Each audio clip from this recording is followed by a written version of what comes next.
Bonjour à tous, je m'appelle Caroline Bindel, je suis journaliste basée à Marseille et je suis ravie de vous accueillir dans Cité Radieuse. Alors Cité Radieuse, c'est quoi ? Une rencontre, une conversation avec des personnes venant d'horizons très divers mais qui ont en commun de faire rayonner une ville, Marseille. Elles y vivent, y ont vécu ou tout simplement l'aiment pour ce qu'elle a à offrir. Marseille est lumineuse, bouillonnante, arlequinée, agitée. On l'aime autant qu'on la déteste, parfois seulement. Aujourd'hui, mon invité est Georges Mohamed Cherif, le président et fondateur de l'agence de publicité Buzzman. L'impressionnante pub cinématographique du PMU qui a créé le buzz ces derniers jours, eh bien c'est lui. Lui et ses équipes, bien sûr, qui l'accompagnent depuis plus de 10 ans maintenant dans cette aventure. Car Georges sait s'entourer. C'est le principal talent qu'il se reconnaît d'ailleurs. Il est fidèle et il est tombé amoureux de Marseille, comme il le dit lui-même, où il passe désormais quelques jours chaque mois dans sa maison face à la mer.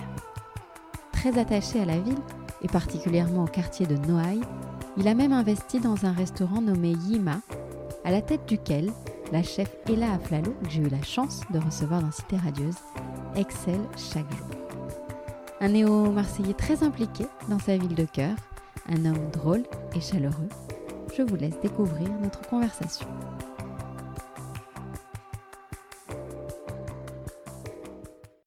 Salut Georges. Salut Caroline. Merci de me recevoir chez toi à Malmousque. Ouais. Alors, tu t'es beaucoup livré sur ton parcours, à la fois atypique et impressionnant, sur ta réussite fulgurante. On y reviendra bien sûr, mais nous allons surtout nous focaliser sur Marseille, fil rouge de ce podcast. Et évidemment, ton regard de néo-marseillais m'intéresse beaucoup. Alors pour commencer, je demande à mes invités 2 choses. La première, s'il te plaît, comment te définis-tu à l'instant T ? Heureux. C'est clair. La seconde, si je te dis Marseille, quelle image te vient à l'esprit ? La mer, le soleil. La mer qu'on voit d'ici, alors on est chez toi, on ne dira pas où ça se trouve, mais on est sur la terrasse, on a une vue assez incroyable. Est-ce que tu peux, juste pour que celles et ceux qui nous écoutent essaient d'imaginer, dire ce qu'on voit d'ici ? On a la chance d'avoir une vue effectivement sur une vue à 180 degrés à Marseille sur Malmousque. On voit l'île de Gaby, on voit le château d'If. Aujourd'hui la mer est calme parce que hier il y avait du vent, il y avait du Mistral, mais aujourd'hui c'est assez calme. On voit des pêcheurs passer et on entend quelqu'un, je crois, qui est en train de couper des arbres ou qui est en train de faire des travaux, donc peut-être qu'il y a un peu de bruit autour de nous. On l'entend de loin, mais ça fait partie du jeu. Non, on a le bruit des vagues. C'est pour ça que je disais que j'étais heureux, parce que c'est quand même difficile de ne pas être heureux avec cette vue-là. C'est vrai. Alors, on va revenir un petit peu à la genèse de ton histoire. Tu es né dans le Lot-et-Garonne, Oui. que tu as quitté pour rejoindre Paris, où tu as fondé l'agence de pub Buzzman en 2006, c'est ça ? Oui. Alors, une agence qui s'est rapidement fait un nom aux côtés des géants Publicis, Havas et autres. Comment la pub s'est imposée à toi ?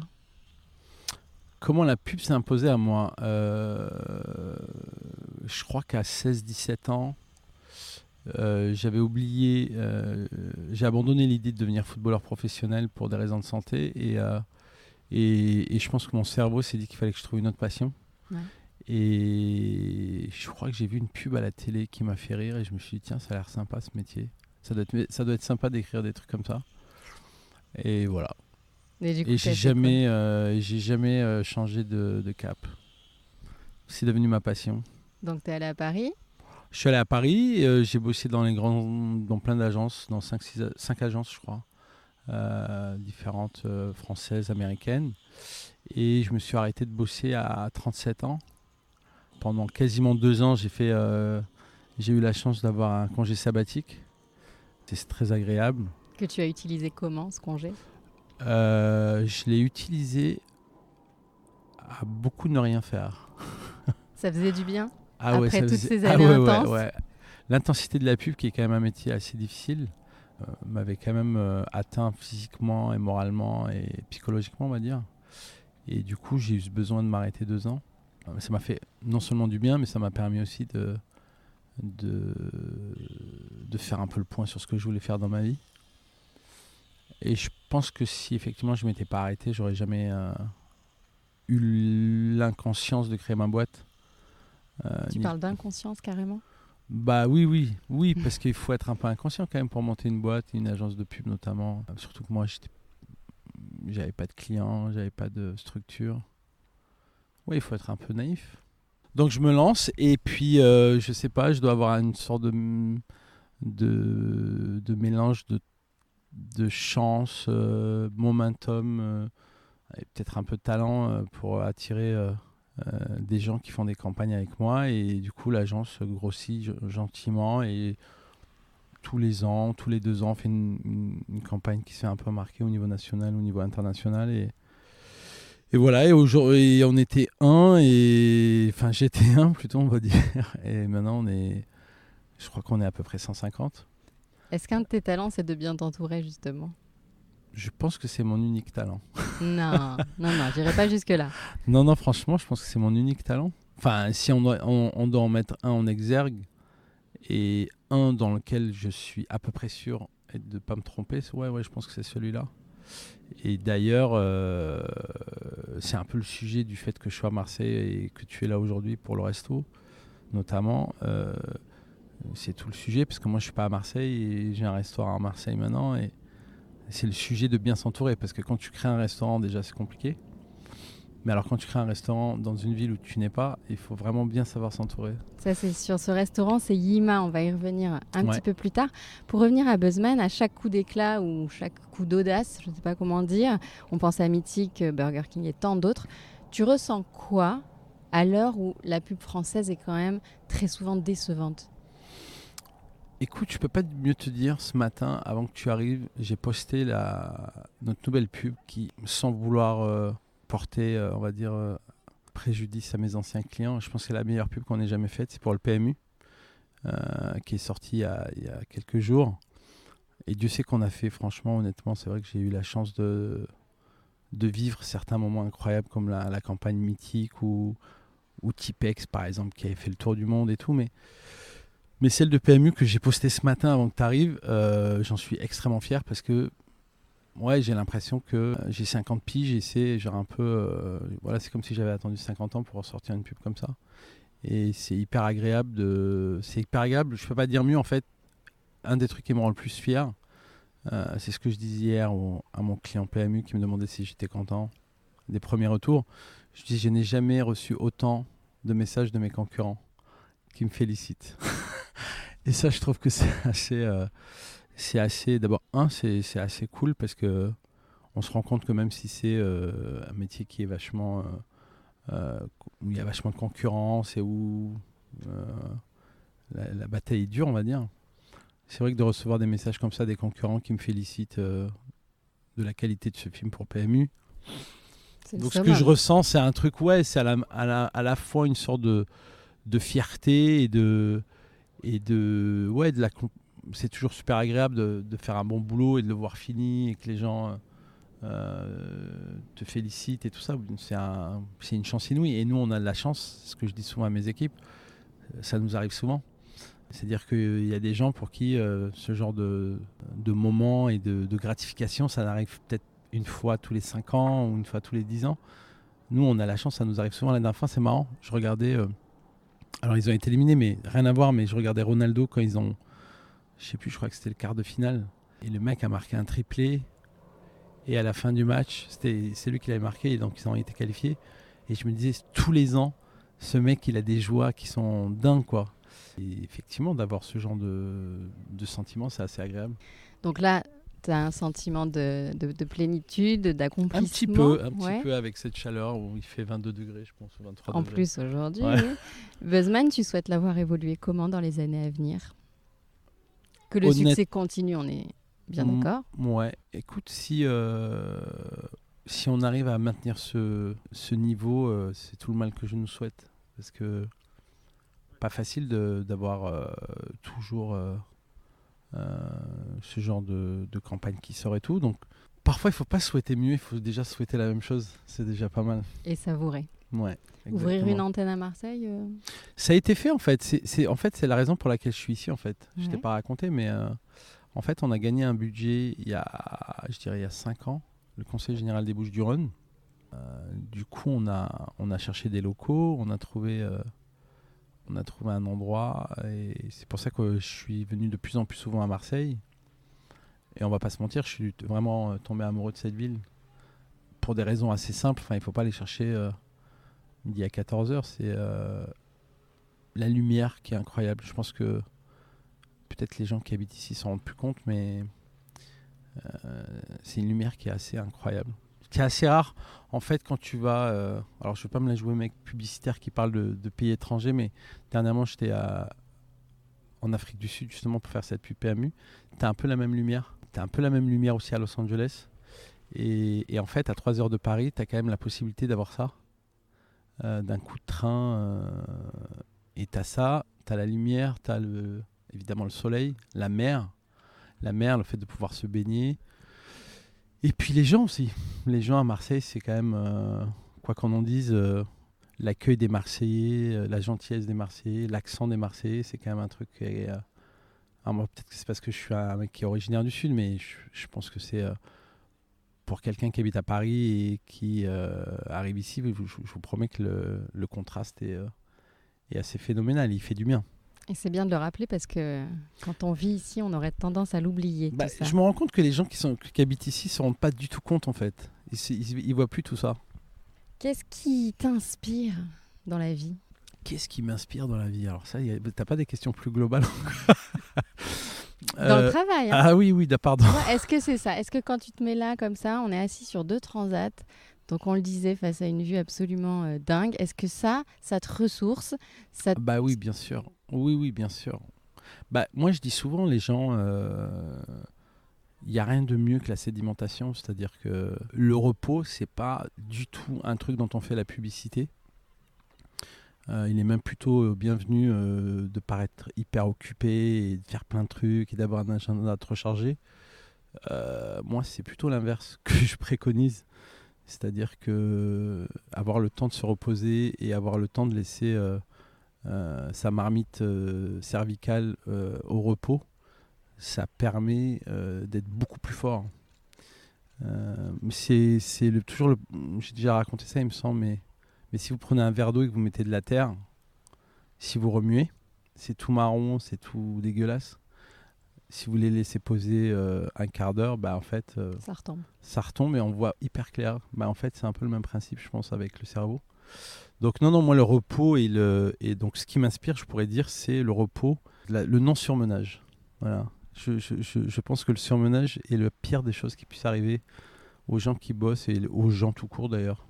Et le repos te va plutôt bien. Moi, j'aime bien me reposer. Moi, je suis un travailleur de la fainéantise, moi. Et le repos est associé un peu à Marseille. Quand je t'ai proposé de te rencontrer à Paris, si jamais ça pouvait t'arranger, tu m'as dit non, à Paris, c'est le speed. Ici, au moins, je suis à la cool. Ouais, c'est le calme ici. Ouais. Ici, c'est le calme. Exactement, ouais, tu as raison. C'est vrai que c'est une bonne façon de résumer ça. C'est vrai que pour moi, Paris, ça représente le taf. Ici, ça représente le moment où je me prépare à aller au taf. Donc c'est presque une sorte de... Ouais, c'est l'endroit où tu recharges tes batteries, où tu te ressources et où tu te reposes. C'est comment dire, mais effectivement, tu vois, des fois c'est back to the basics, mais pour être en forme, il faut se reposer.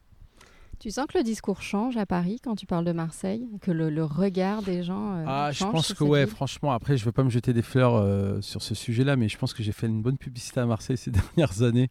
Il y a quand même plein de gens qui sont venus à Paris, de Paris ou à Marseille et qui m'ont dit « Ok, j'ai compris maintenant pourquoi tu aimes tant cette ville. » Alors, à mon petit niveau, hein. Mais oui, moi, autour de moi, les gens ont clairement une image plus sympa de Marseille. Après, je trouve que ça va crescendo, c'est-à-dire que si tu te balades dans Paris aujourd'hui, dans Marseille, pardon, je trouve que la différence s'accélère de jour en jour. Et tu as déjà tout ce qu'il y avait avant qui était super. Et je reviens pas là-dessus, la lumière, le soleil, la mer, les mouettes qui crient au loin et tout ça. D'ailleurs, c'est des goélands, je crois. Alors ici, on dit des gabions. Des gabions. Ah bah tu vois, je savais pas. Mais je pense que surtout maintenant, il y a aussi... moi, j'adore manger.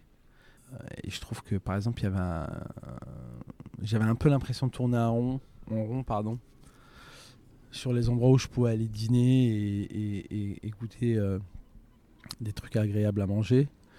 Et notamment quand tu regardes Noailles, alors, on va en parler, mais je trouve que ce qui se passe là à Noailles, c'est génial, quoi. D'abord, moi j'adore ce quartier. C'est l'endroit où j'allais faire mes courses. J'achetais mes épices et le poisson, Tu les pourrais nous légumes. dire pourquoi tu l'adores, ce quartier? Je pense que m'appelant Mohamed Chérif, quand tu arrives à Noailles, tu te retrouves un tout petit peu parmi tes collègues, comme ils disent ici. Non, mais ouais, il y a un peu des rebeux, il y a un peu des blacks, il y a un peu des nouaches, il y a un peu, c'est très mêlé. Et effectivement, moi, j'ai toujours besoin un peu de. Ça me fait toujours beaucoup d'être dans des endroits où ça me rappelle un peu mes origines, quoi. Ça me fait toujours. C'est hyper vivifiant et je trouve que c'est évidemment totalement inhérent à la culture marseillaise. Et Noailles parce que tu es à la fois dans Marseille. Moi, j'adore un truc. Je sais pas si ça t'est déjà arrivé, mais moi, j'adore l'idée que je vois de se dire que, tu vois, par exemple, quand tu vois un Chinois, la dernière fois, je parlais avec un Chinois à Noailles, et le mec était chinois, mais il avait l'accent de Marseille. Et je me disais, putain, c'est génial, en fait, l'accent d'un endroit est plus fort que l'origine de quelqu'un. Ouais, c'est ça. Et pareil pour un rebeu, quand tu vois un rebeu à Paris ou quand tu vois un rebeu à Marseille, le mec à Marseille, le rebeu, il a un accent de Marseille. Et avec un peu l'accent de rebeu en même temps, c'est assez génial, j'adore. Et souvent, les Marseillais disent qu'ils se sentent plus Marseillais que Français, même. Ah bah Ouais. oui, Tu vois, il y a un sentiment d'identité, d'appartenance ah qui est oui, très fort. ça c'est sûr que vous n'êtes pas peu fiers ici. Mais vous avez des raisons. Hein. Moi, quand les mecs ils me disent ils sont fiers d'être à Marseille, je leur dis, bah franchement, je comprends. Tu Je m'étonnes. comprends. Et Noailles, ouais,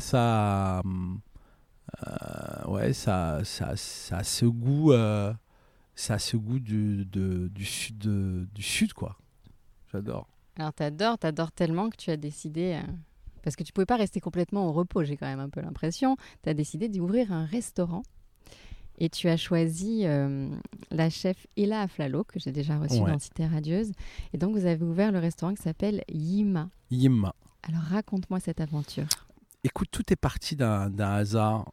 Je visite un truc qui est supposé peut-être être un appart. Finalement, c'est un restaurant. Et du coup, je m'associe avec mon directeur financier et mon avocat, les frères Amsalem. On dirait un titre de film, les frères Amsalem. et en fait, la particularité, c'est que moi, je suis musulman et eux, ils sont juifs. Et un jour, je vois une photo dans le train qui me ramène de Marseille à Paris, avec une vieille dame, avec des grands plateaux. Peut-être qu'elle était libanaise, je pense, la dame. Et elle me fait penser à ma mère. C'est ma mère, en fait. Et le lendemain, je dis à Olivier, mon directeur financier, je lui dis, écoute, je crois que j'ai une idée pour le resto, je crois que j'ai envie de l'appeler Yemma, si ça te dérange pas. Ce sera un hommage à ma mère. Parce que j'appelais ma maman Yemma. Yemma voulant dire maman en arabe, et en kabyle plus précisément. Et là, il est un peu sur le cul et il me dit, mais tu sais comment on dit maman en hébreu? Et je lui dis, bah non. Et il me dit, on dit Imma. Et je dis, t'es sérieux? Et en fait, personne ne le sait. Enfin, personne ne le sait. Personne ne sait que Yemma et Imma, donc c'est deux religions qui a priori sont rivales, ou enfin c'est ce qu'on essaie de nous faire croire. Sont si proches en fait. Sont si proches, et je dis putain c'est génial. Et moi évidemment, j'oublie pas de temps en temps ma casquette de publicitaire, je vois tout de suite le logo avec un Y fin et Ima, qui fait qu'on peut lire les deux mots en un seul. Et je lui dis écoute c'est décidé, on va l'appeler comme ça. Ok, donc c'était parti. Et puis je lui dis, ce serait cool d'avoir une Feuge et une Rebeu, d'avoir deux chefs. Et on voudrait que derrière la cuisine, il y ait des femmes, en fait. Et c'est là où moi, j'avais mangé, je crois, il me semble que j'avais déjà croisé là, chez Peut-être Jogging. chez Jogging, ouais. Ouais, Voilà. exactement. Et du coup, je la contacte sur Instagram, je dis voilà, on a un projet, nanana. Et je la vois, on se voit, et moi, je tombe amoureux d'Ella parce qu'elle a c'est une jeune fille quoi en fait, elle a 26 ans et je tombe amoureux de sa générosité, son côté hyper naturel, sourire, et c'est exactement la femme que j'imagine derrière les fourneaux de ce restaurant, et je tombe amoureux de sa patate, son naturel et tout quoi, et donc je lui parle du projet, elle me dit qu'elle adore, que ça lui fait penser à Autolingui que moi je connaissais pas et qu'elle m'a fait découvrir aussi avec Elvira. Elvira Masson, qui m'avait dit effectivement, c'est le concept que tu as en tête, ça existe déjà à Londres et c'est un mec qui s'appelle Ottolenghi qui fait ça. Et donc je me dis, c'est génial, si ça te plaît, on y va, quoi. Et donc depuis, effectivement, on lui a donné les rênes de ce restaurant. Il y a Luna qui nous a rejoint, qui est la chef, on va dire, la rebeu de service et la feuge de service. Et c'est assez cool parce que finalement, le casting, et tout à l'heure on parlait de recrutement, en fait, je pense que le recrutement, il a été déterminant dans ce restaurant parce que on a Samira, qui est une femme voilée, enfin un peu voilée dans le restaurant, et ça fait toujours un choc parce que l'endroit est un peu chic et il y a cette femme qui a son voile et qui est hyper souriante. Et alors elle, justement, je ne sais pas si tu as eu l'occasion de la voir, oui. Elle a l'accent de Marseille, donc c'est une rebeu qui a l'accent de Marseille, c'est délicieux. Et donc tu as toutes ces femmes qui se sont mises autour du projet, et puis on a ouvert il y a un mois, et franchement on est super contents parce que le succès est 100 fois plus important que ce qu'on imaginait. C'était un pari d'ouvrir à Noailles, même si la mercerie, le restaurant et l'idéal nous avait, on va dire, ouvert la voie, dans cet endroit. Mais nous, on était un peu plus haut de la rue. Il y a eu, pendant les travaux, il y a eu quand même cette tragédie. Rue d'Aubagne. Rue d'Aubagne, puisque le restaurant est vraiment dans la rue. Qui nous a vraiment foutu les boules, honnêtement. Moi, ça m'a vachement choqué et j'étais tellement triste pour les gens dans la rue. Et du coup, un peu par respect, on a arrêté les travaux. Pendant 2 mois, on a vraiment... on s'est mis un peu en deuil de l'endroit et on a repris les travaux au début de l'année. Et puis, on a ouvert là le 28 février ou 28 mars. On a tellement reculé. Non, 28 mars. Oui, 28 mars. Et du coup, on est super fiers. Et là mène ce projet de main de maître où en gros voilà, donc pour définir un peu le truc, c'est de la bouffe rebeu-feuge avec un twist un peu bistronomie fusion, donc un peu à la sauce d'Ella. Donc c'est il y a un truc qui est étonnant, par exemple, quand tu te rends compte que le houmous ou le falafel, tu sais pas si c'est feuge ou rebeu. En fait c'est les deux. C'est les deux en fait. C'est encore une fois. Donc, et tu vois, même la viande elle est soit cachère, soit halal. Tu vois, c'est-à-dire que dans les deux cultures. Et moi, je trouve que là, pour le coup, c'est un truc qui m'est très cher. Moi, je suis un mec de réconciliation et je suis un mec de gentillesse et de sollicitude entre les gens. Et je trouve que moi, je vais pas te mentir, j'ai jamais vraiment compris pourquoi il y avait ce bordel en Israël et en Palestine. J'ai jamais compris en fait. Donc déjà, quand tu n'arrives pas à comprendre, c'est très compliqué d'essayer de résoudre le truc. Et quelque part, à ma façon, je me suis dit, je peux rien faire là-bas. Donc si je peux faire un truc à ma façon et à mon petit niveau ici, donc ce restaurant, il est très lourd de sens pour moi. C'est pas juste un restaurant où on va dire ça va faire ma cantine et où j'irai bouffer de temps en temps avec ma famille et mes amis. C'est aussi un endroit où je trouve qu'on lance un message un peu de réconciliation et de partage autour de la bouffe. Ce qui est assez... on le sait que la bouffe, ça sert à ça en fait. Tu peux tout de suite mettre des gens d'accord autour de la bouffe. C'est la convivialité et là du coup la fraternité. Et c'est exactement, très beau. Ouais. Très beau concept. Quelle est la première chose que tu fais en arrivant à Marseille ? Alors, la première fois que quelqu'un vient à Marseille, je lui dis d'aller manger chez Pizza Etienne. Parce que pour moi, c'est le truc de Marseille. La première fois que tu arrives à Marseille, je te conseille d'aller boire l'apéro à la Caravelle. Parce que tu as la vue sur la Notre-Dame et que l'endroit est magique. Et la première chose que je fais, c'est de prendre la rue qui arrive de la place du 4 septembre qui amène à la mer. Parce que c'est l'arrivée où tu vois la mer arriver, elle est extraordinaire. C'est le premier truc qui me tarde en fait. Et puis après, arriver chez moi. Parce que c'est un peu... un petit coin de paradis. Ouais, exactement. Difficile d'évoquer Marseille sans parler de foot. Surtout pour toi qui as joué au haut niveau. Tu l'as dit tout à l'heure, tu as malheureusement dû interrompre cette carrière. Tu veux nous en dire 2 mots peut-être ? De mon passé ? Ouais. Non, pas spécialement. Je pense que, en 2 mots, c'est j'aurais pu devenir un footballeur professionnel et pour des raisons de santé, J'ai eu de l'asthme, j'ai pas pu mener à bien ce projet, mais franchement, j'ai aucun regret. Ok. J'ai aucun regret. La vie m'a donné de quoi être heureux encore, et franchement, je remercie la vie. T'es supporter ? Alors, bien sûr, je suis supporter. Attention à ce que tu vas dire. Ouais, alors après, Dieu sait que les gens ils me connaissent, je suis un mec assez cash et j'ai pas mes mains, j'ai pas La langue dans la poche. j'ai pas la langue dans la poche, et je dis exactement ce que je pense. Est-ce que je pense vraiment, puisque je vois où tu vas en arriver, est-ce que je suis parisien ou est-ce que je suis pro-marseillais? En fait, ça me fait chier de le dire, mais à jamais les premiers, c'est vrai, quoi. C'est-à-dire que j'habitais à Paris et j'étais supporter d'une équipe et d'une âme, c'est-à-dire que le Marseille de 93, c'est une équipe qui nous a tous fait vibrer. Donc voilà, ça restera. Et aujourd'hui, je ne peux pas ne pas être supporter de Marseille, encore plus depuis que j'y habite, mais ça n'a pas finalement changé grand-chose par rapport au fait que je sois supporter de Marseille. Par contre, je suis désolé pour les Marseillais, mais je suis aussi supporter de Paris. J'adore Paris. Je trouve que ces dernières années, ils ont une super équipe. Je trouve que c'est un peu dur ce qui leur arrive ces derniers jours.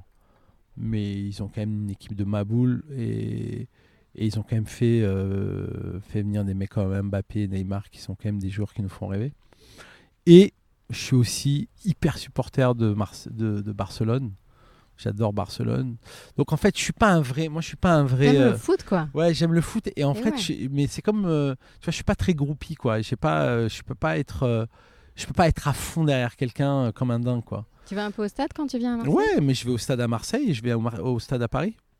Et c'est cool. Et quand il y a le Classico, franchement, ce qui est génial, c'est que je suis. T'es pas déçu. Non, je suis pas déçu. Je suis content. Je suis là pour voir un beau match. Et vraiment, c'est pas une réponse normande parce que je le suis pas. Mais j'aime vraiment les deux équipes. J'aime les deux villes. J'adore Marseille. Et franchement, quand j'arrive à Paris, j'ai quand même du mal à me dire que c'est pas la plus belle ville du monde. C'est vrai. Comment tu partages ta vie entre ces deux villes maintenant ? Alors, à peu près à quel rythme ? Je vis à Paris. Ouais. Je vis à Paris et je viens à Marseille.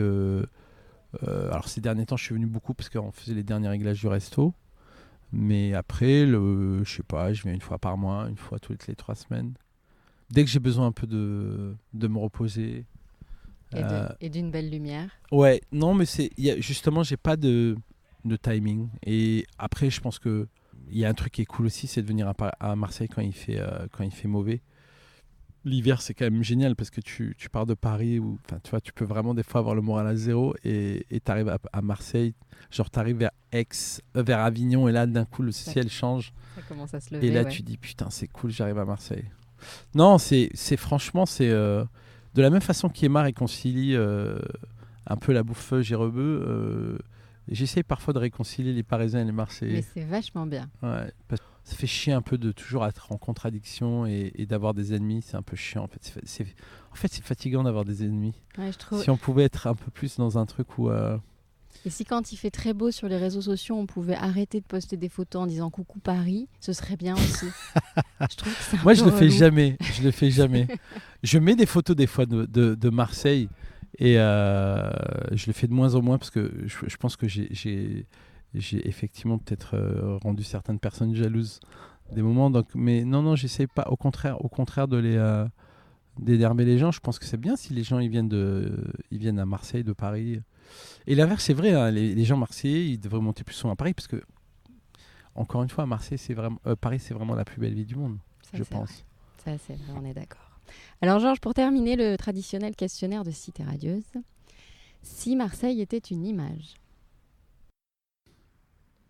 Une carte postale. Si Marseille était une chanson ?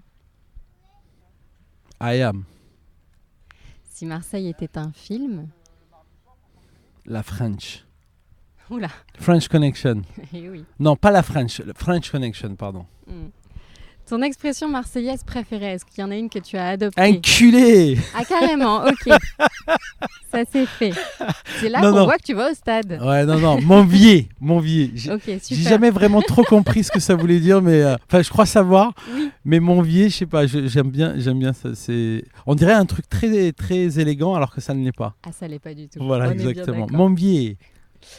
Et merci pour ce moment. Et pour toi, spécialement, du coup, ça, je l'ajoute au questionnaire. Si Marseille était un slogan. Ah, tu crois qu'on trouve des slogans comme ça, toi? Ouais. Ah ouais, je te fais confiance. Je crois en toi. Euh, Pendant ce temps-là, je regarde des gens qui nagent comme ça. Venez juste devant manger chez Yema à Marseille. Le mec peut pas s'empêcher de faire sa pub. nous. Ça résume Non, mais Marseille. c'est vrai, non, C'est ouais, bon. non, j'aimerais franchement que le projet qu'on a fait là avec Ella, je pense que ça vaut vraiment le coup que ça aille au-delà de la bouffe, c'est-à-dire que le message qu'il y a derrière de cette réconciliation et ces trucs de partage qui est souvent porté par les femmes.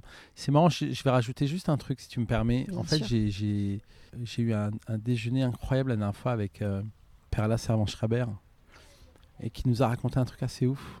En fait, quand elle a rencontré son mari, il avait des filles qui étaient assez âgées, et enfin qui étaient peut-être 17 ans ou 18 ans.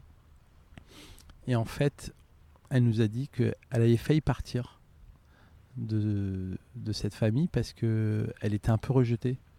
Et en fait, la seule chose qui a fait que les enfants l'ont accepté, le truc qui a fait que c'est devenu une famille et que 30 ans après, ils étaient encore ensemble, c'était parce qu'elle faisait à manger. Je crois Perla, elle était d'origine où elle avait vécu au Maroc.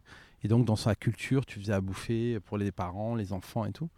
Et ces parents-là, eux, ils avaient moins cette culture-là. C'est-à-dire qu'ils n'avaient pas forcément quelqu'un qui faisait à manger et tout. Et en fait, la nourriture qu'elle a fait, le côté nourricier, justement, pour aller dans le terme très...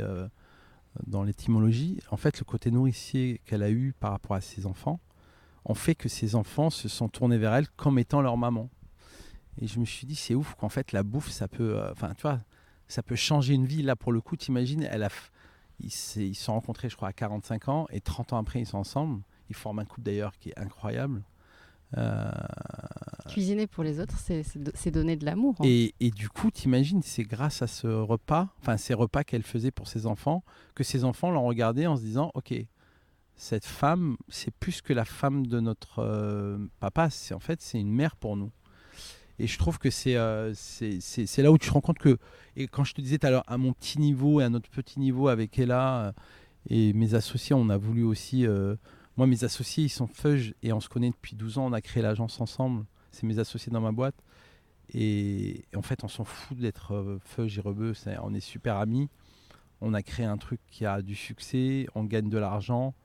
Et on ne s'est jamais même posé la question de savoir s'il y avait un sujet de religion entre eux et nous. Et je trouve que si on peut donner ce message-là, je suis désolé, ça fait un peu politique. Mais non, pas du tout. Mais on fait pas assez de trucs comme ça. Alors, ce qui est bien, c'est que c'est dans du plaisir. Donc, quand le plaisir te permet de faire passer des messages, c'est encore plus agréable. Donc, c'est pas politique, c'est fraternel déjà. Ouais, et c'est vraiment honnête et sincère, tu vois. C'est pas... on s'est pas dit tiens on va raconter cette histoire pour faire du blé et attirer des gens. On a fait ce projet parce qu'on avait envie de faire un projet ensemble. Et Gilles et Olivier sont marseillais en plus, donc c'était puis moi je suis rebeu, donc je suis un peu marseillais. Parce que d'où on regarde là, on voit un bateau qui est en train de partir. Je pense qu'il va en Algérie d'ailleurs. Et donc c'est vraiment, je pense que c'est un endroit ici qui te donne envie de faire des trucs sur ce sujet-là. Et Noailles est un endroit magnifique. Et je pense que et la mercerie et l'idéal, Laura et Harry et Julia, et Mes Empereurs, qui est quand même un endroit extraordinaire. Pour moi, c'est le plus bel endroit de Marseille. Une institution. Ouais. Ah, Mes Empereurs. D'ailleurs, tu sais que régulièrement, je vais les voir pour leur demander d'en faire un à Paris.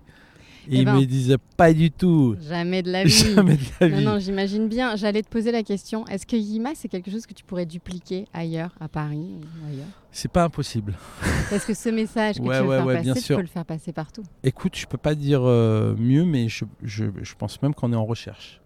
D'accord. De le faire à Paris, voire dans d'autres endroits. Génial. Parce qu'en fait, c'est les gens qui nous ont dit putain, mais vous pourrez le faire à Paris, vous pourrez le faire là. Et on a écouté les gens, et du coup, là, on est en recherche d'endroits. Donc Yema, on sans faire exprès, ça aurait été le labo, un peu tout ça. Je ne sais pas si on le fera au final définitivement, mais en tout cas, on a l'ambition de le faire ailleurs. Mais déjà, on va quand même déjà essayer de le faire bien à Marseille.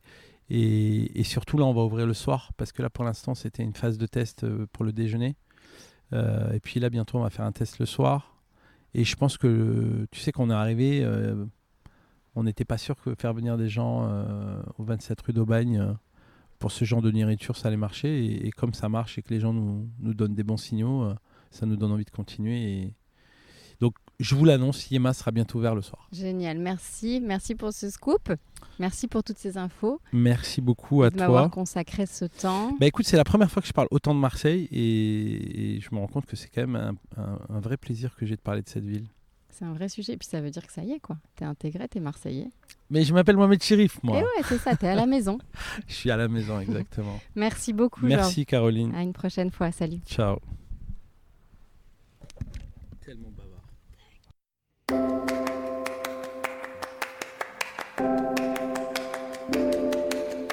Voilà, c'est terminé pour aujourd'hui. J'espère que cet épisode vous a plu. N'hésitez pas à me faire vos feedbacks et à laisser des commentaires sur iTunes. Abonnez-vous sur vos plateformes habituelles pour ne rater aucun des prochains épisodes. Et pour me contacter, c'est simple, retrouvez-moi sur les réseaux sociaux. À la prochaine fois et en attendant, portez-vous bien. Salut!